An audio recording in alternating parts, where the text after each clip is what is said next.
Good evening. Can you all hear me in the back? Very good, excellent.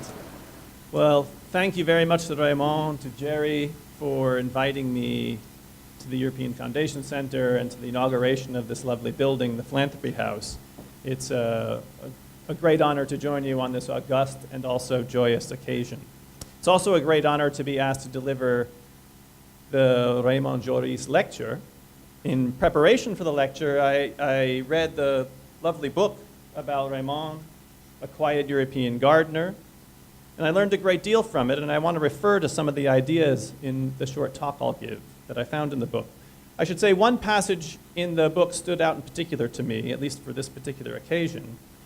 Relatively early in his life, Raymond heads off to New Delhi in India to assume a teaching post on behalf of UNESCO. And he finds himself with an unfamiliar audience, using an unfamiliar language, and it's a difficult assignment, and the book explains some of the awkward first attempts of the classes he gave. And I should confess I feel somewhat the same here tonight because my reference points for the interventions I've made with respect to philanthropy are almost entirely in the US context. And I'm, of course, aware that I'm speaking a language that is probably not the first language or native language for at least very many of you in the room. So I have an unfamiliar audience, and I lack the context that many of you operate in here in Europe.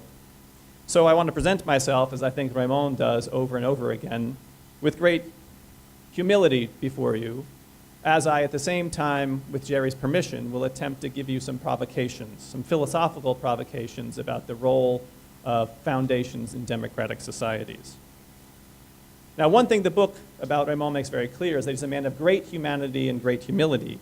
And speaking of humility, I possess enough of it myself to acknowledge the very likely circumstance, in fact confirmed when I entered the building earlier this evening, that at least some of you in the room suspected a different person would be giving the inaugural lecture tonight. You may have expected Robert Reich, the former Secretary of Labor under the Clinton administration, the current star of a documentary film called Inequality for All. I share his name, but as you can tell, I am not he. I apologize if any of you came expecting that you would find him. If you are American political junkies and you know what Robert Reich looks like, you'll understand my meaning when I say I may be lesser in stature, but I am greater in height. I teach at Stanford University, not the nearby university of the University of California at Berkeley, where Bob Reich teaches. And as Raymond mentioned, I teach in the political science department. I direct the Center on Philanthropy and Civil Society, a center on ethics. The Center on Philanthropy and Civil Society publishes a magazine which I hope all of you know, hopefully even most of you subscribe to, the Stanford Social Innovation Review. Just celebrated its 10th anniversary, and in my view is the best single magazine aiming at looking at the global scope of social innovation, happening, of course, not only within the philanthropic sector, but in civil society at large. And I should say, as a way of explaining to you the context of my remarks, that I'm by academic training a political philosopher. That's important background to understand the context or the framework in which I want to deliver my remarks, because the simple question I want to put before you, a question which I assume all of you have some point given thought to, what is the role of a philanthropic foundation in a democratic society? Now, I want to explore this question briefly with provocations as what philosophers like to call from the perspective of ideal theory, which is to say, I'm not going to be saying what is the role of philanthropic foundations in society by looking around me and empirically just taking note of what foundations are doing. I don't mean to be a social scientist. I'm not going to simply catalog the activities and then give you a summary. I want to ask instead a normative question, a philosophical question about what the proper role of foundations ought to be in a well-functioning democracy. Put it this way. If you were starting a democratic society from scratch, at the very beginning, would you create the institutional infrastructure known as a philanthropic foundation? In certain respects, as the little I understand about the project of the Foundation Center here, in fact, perhaps the purpose of Philanthropy House, to forward a European foundation statute and to promote this, presents you with something like a democratic moment, as you actually do have an opportunity to create for yourselves the conditions of ideal theory as a philosopher in promoting and crafting a statute that would define the operation and codification of a foundation for a democratic federal state, federal body. What is the first best case for philanthropic foundations? Now, I want to start by saying I think there's good reason for skepticism that there is any first best case. Two reasons come to mind. First, it's plain that philanthropy is a virtue, but I think a fair assessment is to acknowledge that it's a remedial virtue. Philanthropy and charity aim to clean up messes that society has created. We all learned about the typhoon in the Philippines. We want charity to come to the rescue. Philanthropy can clean up things that other institutional arrangements ideally would not have permitted to exist in the first place. Philanthropy is therefore a second best or third best system of handling problems that ideally would have been solved elsewhere. The primary virtue in a democratic society is social justice. Charity or philanthropy is secondary and derivative. That's skeptical view number one. Skeptical view number two, especially in the case of foundations, maybe less so with the case of simple charity, but especially with the case of foundations, philanthropy represents organized and legalized plutocratic voices in democratic societies. The voice of foundations is not the voice of a demos in a democracy, of the citizens. Foundations are the voice of plutocratic elements, since of course foundations have to be started by those who virtually by definition have significantly more wealth than the citizens. Now, I want to alleviate any concern amongst this particular audience. I have a redemptive story to tell, but I did want to start with some skepticism and some provocation. Jerry did give me some permission to provoke. My Socratic orientation, if you will, as a philosopher, aims to assume that you already have some laudatory things to say about foundations. And I also want to take heed of the fact that, at least with respect to the audience I'm most familiar with in the United States, the general public attitude about foundations is gratitude and admiration. Bill Gates and Warren Buffett, after all, are routinely invoked as one of the most admired Americans. And the attitude about the largest foundation in the United States is one of profound gratitude. So I want to begin by giving you not some philosophical arguments, but three simple anecdotes, three simple stories designed, hopefully, to unearth some of your own skepticism that you might also possess about the role of foundations in democracies.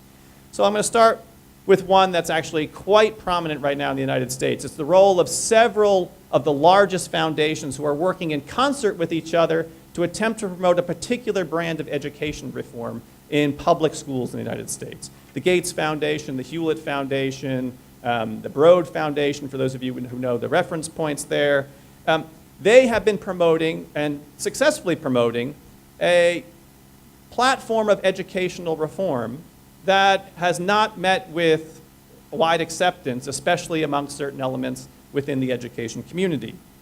Now, as is true here in Europe, public schools in the United States are democratic institutions. They're governed by democracies. They're governed by citizens who elect officials to run the public institution of the schoolhouse. If a citizen doesn't like the education policy of the local school district, the state, or the federal government, you have a chance to unelect someone who's responsible for those policies in an election that comes up. If you don't like what the Gates Foundation is doing with education reform, there's no one to unelect. You don't prefer, as Diane Ravitch does, the education policies of the foundation world, you can write op-eds, you can throw stones, but there is no democratic accountability mechanism designed to allow a democracy and the citizens to express their discontent. As Diane Ravitch, one of the critics of the foundations, says, Bill Gates is the United States' unelected school superintendent. Now, second anecdote, from a very different end of the political spectrum. This is from a federal court judge in the United States, often thought to be a very conservative court judge, Richard Posner, one of the founders of the economics and law movement. He's based out of Chicago. He writes the following: a perpetual foundation, perpetual charitable foundation, I'm quoting him here, is a completely and utterly irresponsible institution, answerable to nobody. It competes neither in capital markets nor in product markets, and unlike a hereditary monarch whom such a foundation otherwise resembles, it is subject to no political control either. It is not even subject to benchmark competition, that is, evaluation by comparison with similar enterprises, except with regard to the percentage of expenditures that go towards administration, rather than to donees. So I say the puzzle for economics, continuing to quote Posner, I say the puzzle for economics is why foundations are not thought to be total scandals. Third anecdote. In a book of investigative journalism by an author named Mark Dowie about 10, 12 years ago, he relates an amusing, perhaps apocryphal anecdote about the Open Society Institute, one of the foundations set up by George Soros. I understand there's perhaps someone from the Open Society Institute here in the room. You can confirm for me whether this is true or not. But this appears in the Mark Dowie book. Early on in the history of the Open Society Institute, Soros had hired a bunch of grant officers, people to craft a bunch of white papers about programs and priorities. And they were having a final meeting to try to resolve what would ultimately be the final list of their program areas. And amongst the program officers, there was some disagreement, not unanimous view. So when one of the junior program officers offered a competing view to some other people, somewhere during the meeting, Soros is alleged to have said the following: all right, look everyone, this is my money. We're going to do it my way. Here are the program areas. At which point the junior staff member said, well, with respect, Mr. Soros, roughly half the money that's in the foundation was not your money. It's the public's money because of the tax benefits that were given to you when you gave the money to set the foundation up. If you hadn't placed that money in the foundation, about half of it would be in the treasury. Mark Dowie reports that the junior staffer did not last long in the foundation's employment. The key point here is that, as many people tend to think, it's not true that foundations are the simple product of the liberty of individuals to give money away. In the United States, certainly, and in some European countries, foundations are generously tax subsidized. They're the product of a collective democratic decision to subsidize the liberty of people to give money away. So we've got some concerns about democratic accountability. We've got concerns about marketplace accountability. We've got issues of donor control that lasts in perpetuity. We've got issues of tax subsidies. This is what leads me to say, as Raymond mentioned, that foundations are very peculiar institutional arrangements. They are institutional oddities in a democracy. Protected assets that come from the wealthy, donor control in perpetuity, tax subsidies, independence, low transparency, low or non-existent accountability. A very strange institutional beast. Now, it's obviously the case the foundations can do wonderful things when humble humanists like Raymond are at the helm. But of course, nothing in a foundation's legal form guarantees to society that people like Raymond take charge of a foundation. We could as easily get, as I could cite examples of in the US context, status-seeking megalomaniacs pursuing their business interests in the guise of philanthropy, or wealthy people with ideas that are quite obviously inimical to the public good. The foundation form certainly allows for people like Raymond, but it equally allows for people like the latter. So I want to summarize some of these institutional oddities, taking mainly from the US context, which I think applies with some approximation to the European context as well, summarize 3 different features, legal features of foundations, and then I'll offer you the redemptive story. It's coming, don't worry. All right, so foundations, number 1, have very limited accountability mechanisms. There's no marketplace accountability, there's no democratic accountability. Foundations are unaccountable to consumers, they're unaccountable to citizens. Let me put it this way. In a commercial marketplace, if a company fails to make a profit, because consumers opt not to purchase the product they have for sale, the company goes out of business. You don't like or don't want what a company produces, you can boycott it. You can decide not to patronize the company or the store. And if most consumers think this way, the company disappears. This is the accountability logic internal to a marketplace, meeting consumer demand. In the public institutions of a democratic state, officials are responsible for allocating tax dollars, and those officials must stand for periodic election. If citizens don't approve of the way that citizens are spending tax dollars, they can unelect them and replace them with others. Don't like your representative's policy preferences on whatever the issue happens to be? Vote against him or her in the next election. That's the accountability logic internal to democracy, responsiveness to citizens.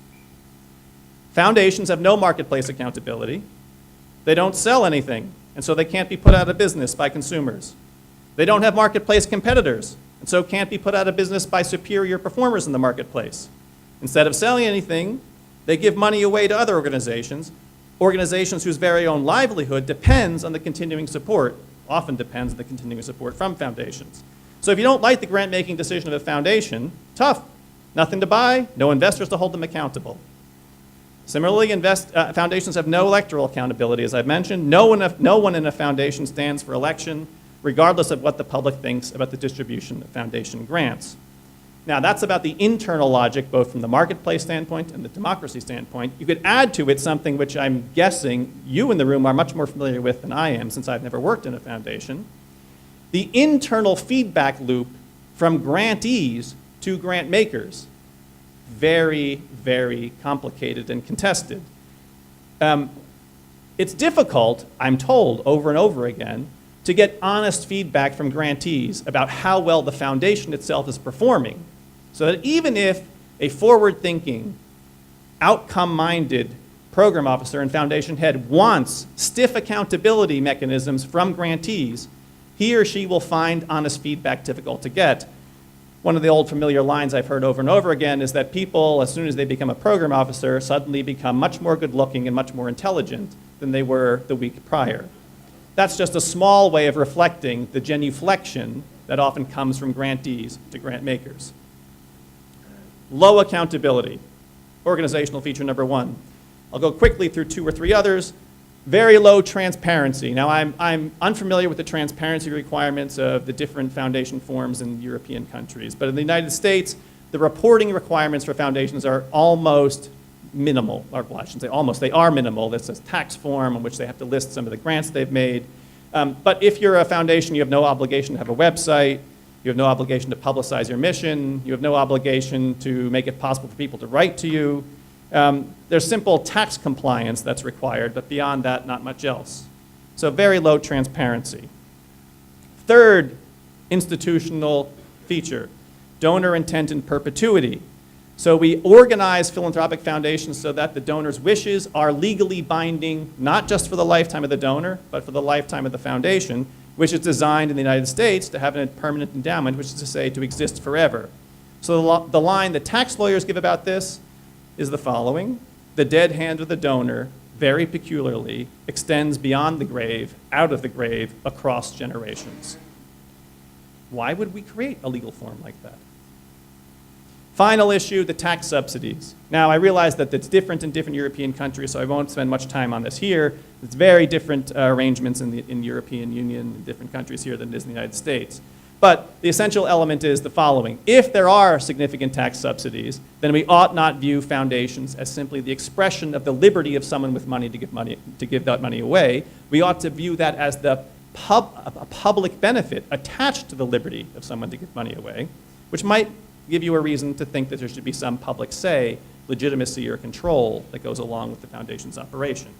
So, to conclude, these institutionally odd features: little or no formal accountability, practically no transparency obligations, a legal framework designed to honor donor intent in perpetuity, and generous tax breaks to subsidize the creation of the foundation.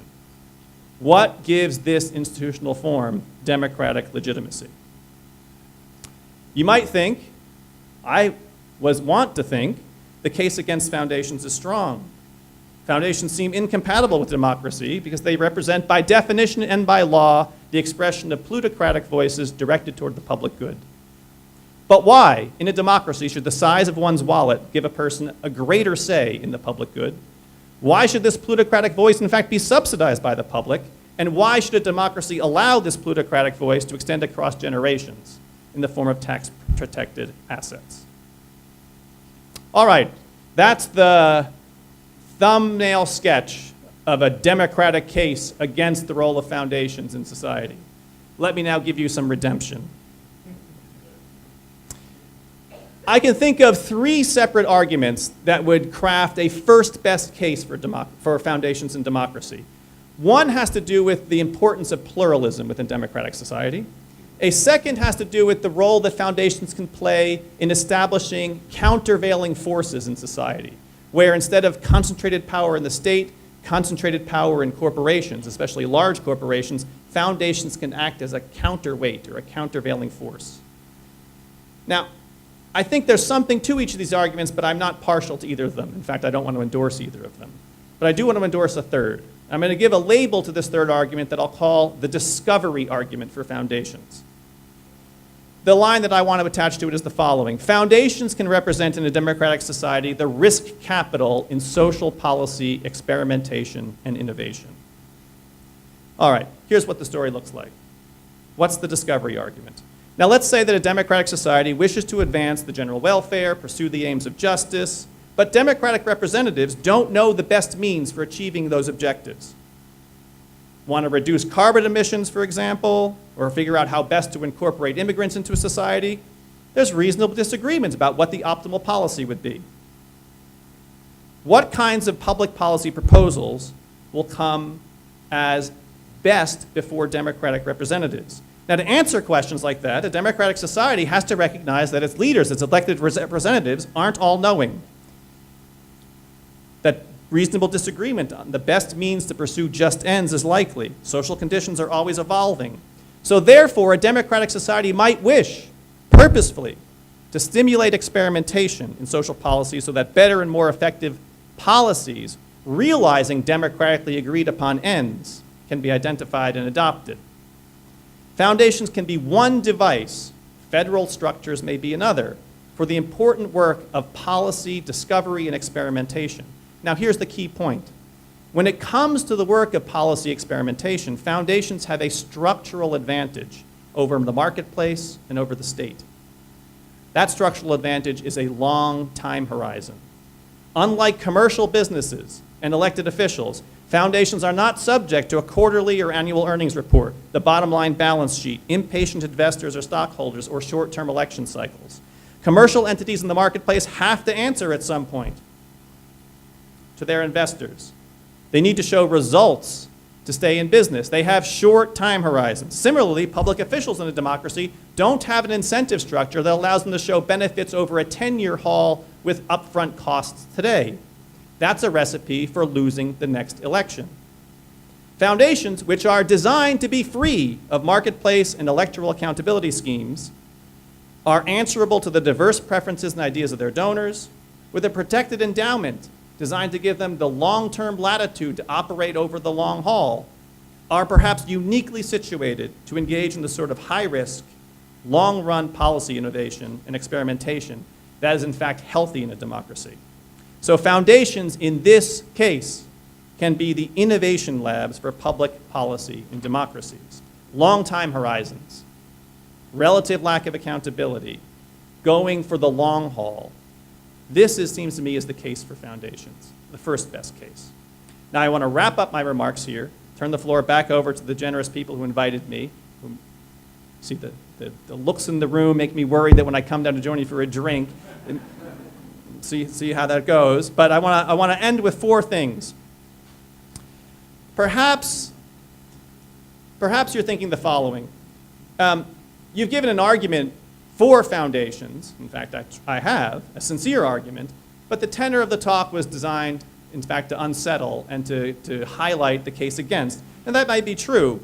What I want to ask of you, though, is the following. I don't mean my argument to justify the very activity today of foundations. I mean to justify the institutional form of a foundation in democracy and provide a standard by which we can assess whether or not foundations are in fact contributing in the way I think they might to democracy.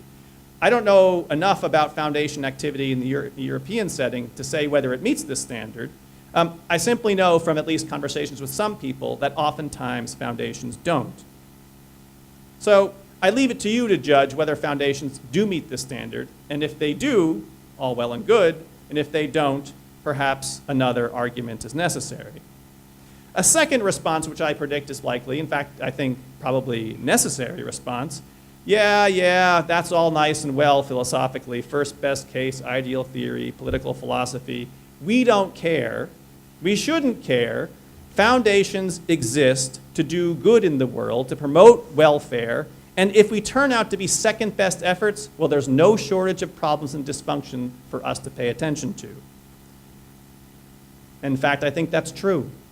Foundations do a lot of good in the face of persistent dysfunction and failure of other institutions.